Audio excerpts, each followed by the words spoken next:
Welcome to another edition of Smart Chat here on YouTube.com. I hope all is well. Do want to do a Raw Thoughts video from June the 20th of 2016.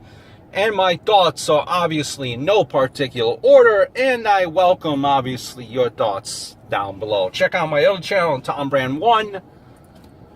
Gonna post 2 videos up there this week. It's funny, I promise you. I'm sure you'll have a little chuckle here and there. But Raw Thoughts from yesterday, June 20th, okay? Opening segment, you know, we have Dean Ambrose, your new heavyweight champion. Coming, opening segment, he's like taking a cab. He's a common man. Common man. All right, I get it. Common man, common guy. He's just like me and you, the average Joe Schmo. But during that segment, he actually like almost forgot the title. I know it's probably his goofy thing here that they wanted him to do.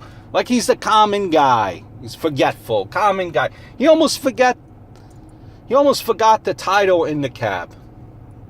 Now, I didn't like that personally. It makes it look cheap. This man, storyline, just came off the biggest night of his professional career, being crowned the new heavyweight champion.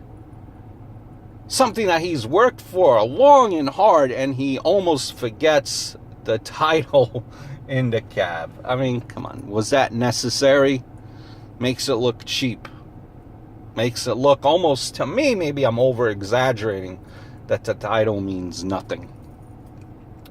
Like in that altercation, not altercation, but in that segment, the promo, Roman Reigns, Seth Rollins, Dean Ambrose, where Roman Reigns said, to the extent of the guys that are booing him, listen, do yourself a favor and drink your beer and shut up. I like that. And see, I've always been a Roman Reigns supporter. Roman Reigns, listen, are people on the mic good in general in this day and age in WWE? No. Okay.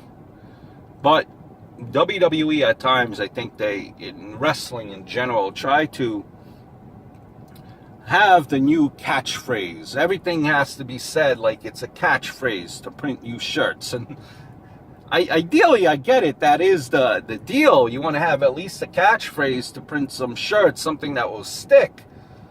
But Roman Reigns' promos at times felt like every other word was being fed to him to make it a catchphrase. Dean Ambrose winning the title last night, let me just go into that real quick.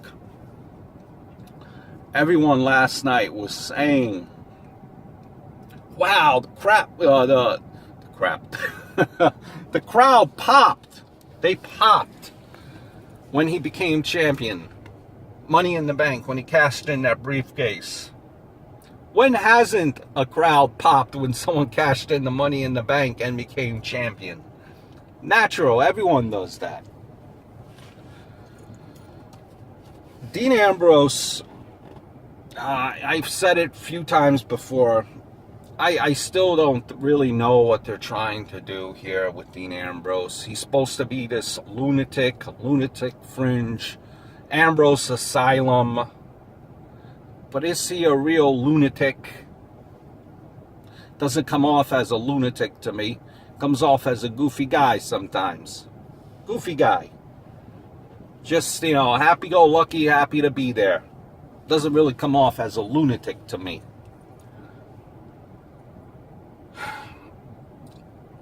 Am I happy that Ambrose won? Of course. Of course. Like the guy. But one thing I can't stand is the crowd chanting, "You deserve it, you deserve it." Why? Why does he deserve it over the next guy who's enhancement talent for all his career? Doesn't that guy deserve it too? He probably put in the same amount of years on the indies and everywhere. Doesn't he deserve it as well? Everyone has put in time to the craft, to the profession. So doesn't everyone deserve it? It's just a chant that I don't get. Just me, okay? With that chant that they were chanting, you deserve it. Is Ambrose the next CM Punk? Is Ambrose the next Daniel Bryan? Is Ambrose the next Ultimate Warrior? Is Ambrose even the next face of the WWE? I don't see it. And, it's just, everyone is pretty much at the same level. I mean, him being champ, who else is there besides Roman Reigns and Seth Rollins? Who else could wear that strap? Maybe Kevin Owens, Bray Wyatt, maybe. But that's about it. That's about it. Is Dean Ambrose going to spike up the ratings for you? No. Is Ambrose going to do worse than Seth Rollins as champ and Roman Reigns? No. I mean, I think Dean Ambrose is just a temporary champ. My thought. And, that's okay, because some people don't even get to be a heavyweight champion. So that's fine. I was reading something on the dirt sheet there that Meltzer, part of the reason why they're saying that Roman Reigns lost the strap is because when they do the circuits, or they do these house shows, they split them up in twos. And Dean Ambrose was pulling in more as far as rev and merch or revenue at the gate, as opposed to Roman Reigns being the main event on the card, on the two separate shows. Is this a reason to have someone be a champ? A ton of more people more qualified than me to answer that, but I really don't see this being a long-term. I kind of even said when I did my my thoughts there on Money in the Bank last week that I could. I think that I even, like when Ambrose did that, the segment where they interviewed him at the Ambrose Asylum with Roman Reigns and Seth Rollins, that at the end I almost possibly, that I could. Is it possible that Dean Ambrose will cash in? I didn't think so. I didn't think that he would win. But apparently that's what they were going for all along. Listen, Ambrose getting the strap now, is it the best of times for him? I mean, being that he really wasn't on that much of a momentum coming into this?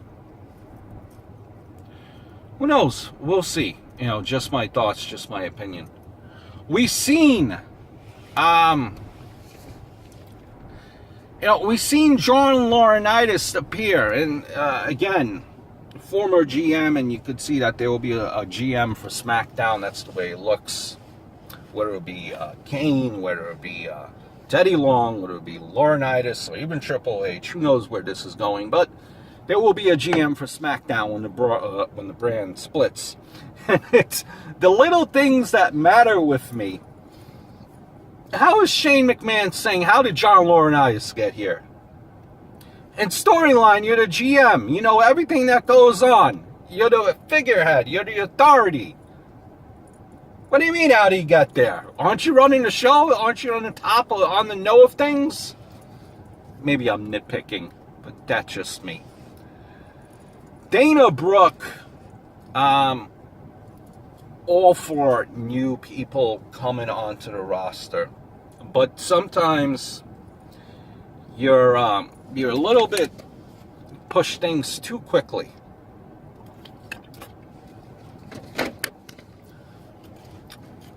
Just my thoughts here, but for Dana Brooke to be the lackey or the enforcer, whatever you want to call it, behind Charlotte Flair. You gotta be comfortable in your skin and know what you're doing out there. Like, Charlotte Flair, like, yells, get my title. That's something that you're supposed to know how to do.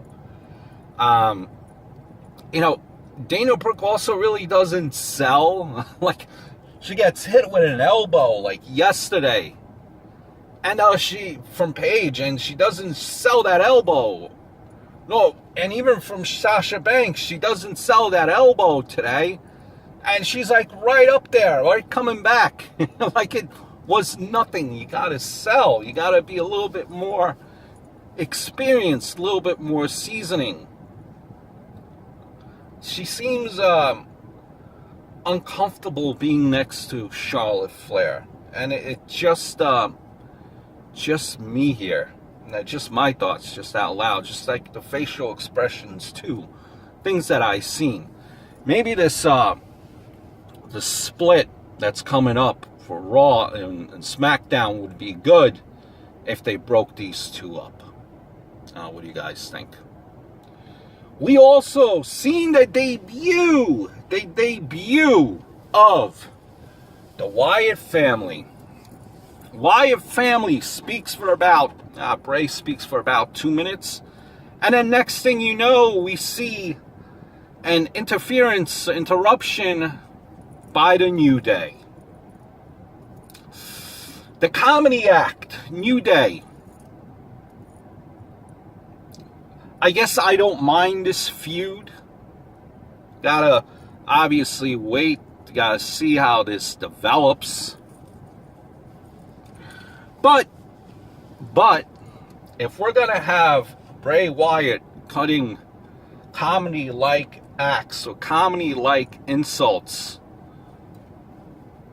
with the New Day, I don't want to see that. I don't want to see them break their gimmick, their character. Why did the New Day interfere with the Wyatt family? Let Bray speak. We've been waiting forever for him to speak. Next thing here, lastly, before I leave you guys, Baron Corbin facing Zack Ryder. I don't know with Baron Corbin. I just don't know. I don't know what to think of Baron Corbin. He's finally done feuding with Dolph Ziggler. But who is Baron Corbin? What is his character? What is his gimmick? Could this guy cut a promo? What's his stick? Is there a reason why he's not cutting the promo? Is that supposed to be his part of his character, the lone wolf? Doesn't speak, doesn't answer to anyone. Why are we no longer referring to him? Why does he no longer mention that he's the Andre the Giant Battle Royal winner? Baron Corbin seems a little stale to me. And, Baron Corbin was in NXT for a very long time. So hopefully they could straighten this out. Because at least in my opinion, Baron Corbin is a little flat. And really, Raw this week, I know you're on TV, that's a good thing, you're seen, but really this didn't do much for him at all. Just some of my thoughts from Raw. I hope all is well, and I look forward to speaking to you very, very soon.